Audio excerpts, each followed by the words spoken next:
Today's talk is called The Teacher of Nothing.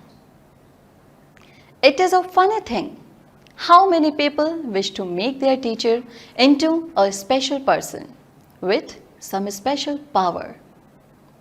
They like to compare all the teachers and list the qualities they imagine the teachers possesses. But all of this is only projection. You may as well line up a few chairs around the table where you eat dinner and say, "Do you see? That chair is a very humble chair," and point to another chair and say, "That is the wisest chair of them all." Then someone else will say, "Oh no, I understand the virtues of that chair. But this other chair over here by the head of the table was made by the great chair maker and has a lineage. This chair is revered by many and is of course the true teacher." And someone else says, "No, no, no, that more modern looking chair has broken away from dogma and ceremony and is the chair that is speaking about the way. It truly is with no attachment to the past. But all I see are a group of chairs laid out around a table. I don't care where I sit at the dining room table. Just bring the food and let us enjoy ourselves."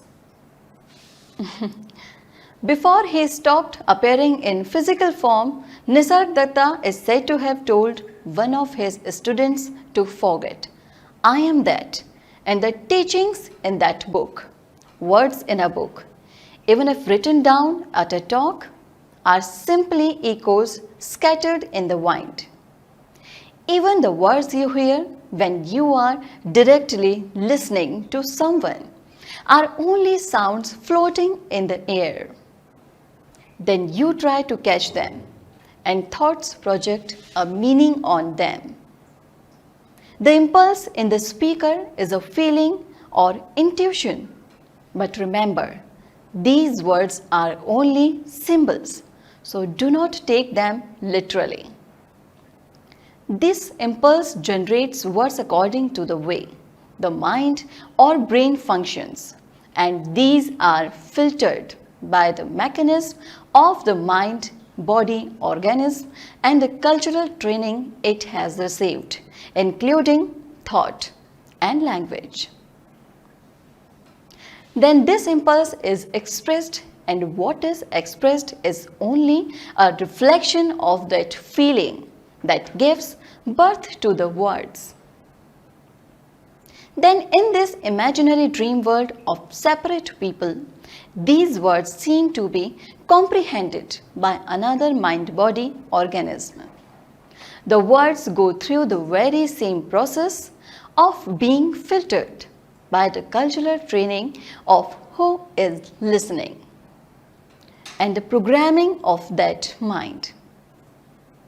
They end up like garam masala, a combination of spices that are like the combination of thoughts and cultural training that makes up the way words are heard and then interpreted. Ponder this. A thought arrives in your mind to explain what you believe you have heard. But what relationship does that thought have to the original impulse that led someone to speak to you about what they thought and felt? What relationship do thoughts have to do impulse felt before words are born? Before thought arises from the impulse?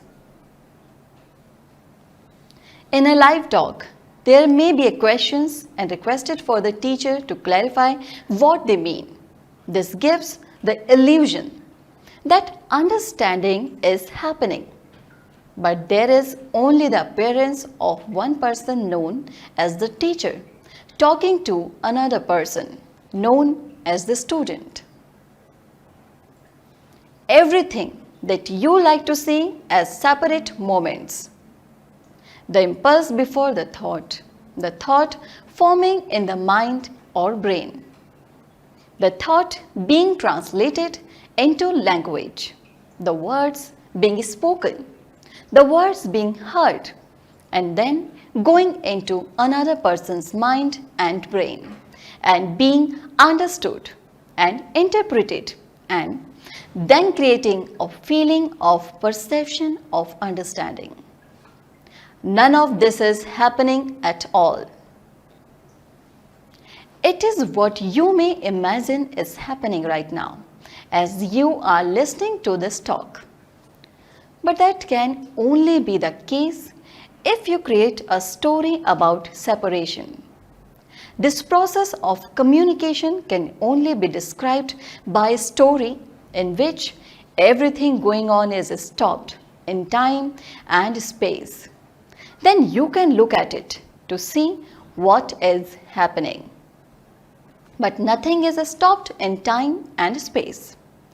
All that is going on is that you seem to have the ability to think about what is happening, and your mind can create a description of a process happening in time and space between separate people.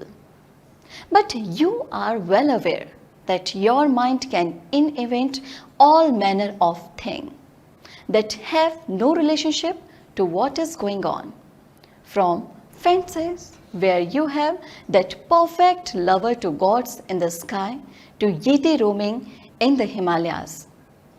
Nisarg Datta seemed to speak to people who wrote down his words, and I will not even deal right now with how many issues of translation there are that made what was written down very distant from what he said. The problem is not that you may have a poor translation. The problem is that no accurate translation is possible. The mistaken translation happens the instant sound is interpreted as meaning something. No translation can have relevance to what is, to this, to all that is appearing. For no words can have relevance to what is, to this, to all appearances. And it is no more a problem than a monsoon is a problem. A mind-body organism may see the monsoon as a disaster flooding their village. But the monsoon is simply what happens. Flooding happens or it does not happen. Thoughts happens or they do not happen. Speaking happens or it does not happen. Minus the story of a separate person, there is no process of anyone telling something to another. You do not see a bird fly and say, now that bird flaps its wings, now it moves another meter, now it is dropped 3 centimeters, now its speed is increasing. There is simply the bird flying. Think of transferring a file on your computer. Ramesh often talks of the person as a computer. No analogy is accurate, but analogies can sometimes distract. Imagine you click on a file to send it to some other location on your computer. Maybe the GUI puts a little image of a file opening and shows papers flying along the screen to another file location. It shows a little bar telling you of the progress. You see this on the screen, but you are not aware of the machine language that is being used by the operating system to transfer the file. In the very same manner, you use words to communicate and to think, but you are unaware that the brain processing system of neurons and information has nothing to do with thought or words. Language and thought are only the GUI, and yet even this is only looking at the surface, like trying to see the depths of the Indian Ocean by looking at the sun's reflection of the surface. Where you see two separate people, one talking to another one, there is only a moment that appears. Since even a scientist must agree that the talking and the listening is happening simultaneously in the story of space-time, how can there be a separate action?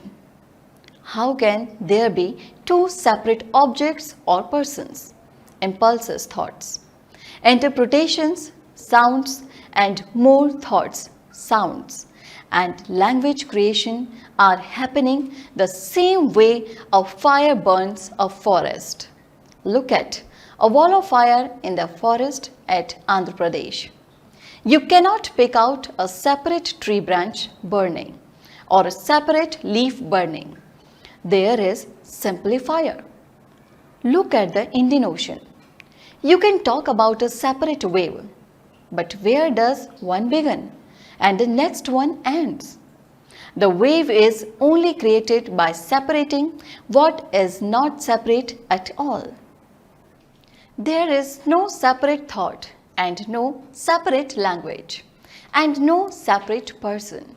Right now, can you isolate the words you seem to hear from me and see how each one is perceived by the cochlea in your ears, and then how the signals are interpreted by the brain, and then how all the programming of the brain turns that into thought, and then how that thought leads to emotions and sensations and other thoughts?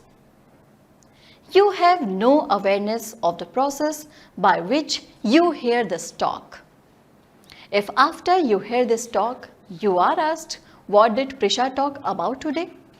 You will form some sort of a statement without any awareness of how or why it happens.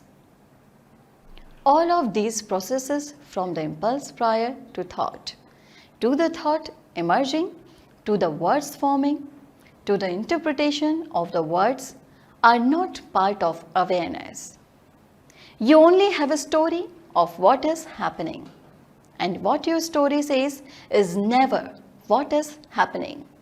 In the very same manner, you can say you clicked here and there with your mouse and your computer, understood you, and was nice enough to show you the video of Muji having a chat with some tourist from Europe, or maybe a song by Neha Kakkar. Do you think the computer is thinking about what it's doing? Is it understanding what you like and trying to be nice to you? Do you think you are thinking about what you are doing? You are the GUI, and what happens is the machine language of your mind or your brain. Yet even to say this is only to see the very surface.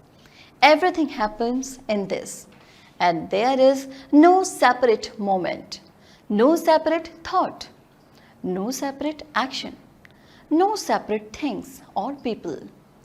Ramesh said it was all in the can. All events like a movie already made. People take this to mean that all is predestined and already recorded, and existent just plays out in which is called time and space. But Ramesh was not saying that he knew some absolute truth, like every teacher. He was only trying to pull away your chair where you sit comfortably and have you fail or not be able to hold on to any story or understanding or explanation. No one is speaking. No one is listening. Nothing is happening in time, and nothing is happening in space. I hope you have enjoyed today's talk. Who gave it and who heard it? No one can say. Love needs no logical explanation. Love needs no certainty. Love is not even a word, or a thought, or even a feeling. Love is prior to all feelings. But how can anything be prior to anything else when there is no time and there are no things? Nisarg Datta said, I am the other person. The other person is myself. In name and shape, we are different. But there is no separation. At the root of our being, we are one. Life is love, and love is life. Life is love, and the love is life.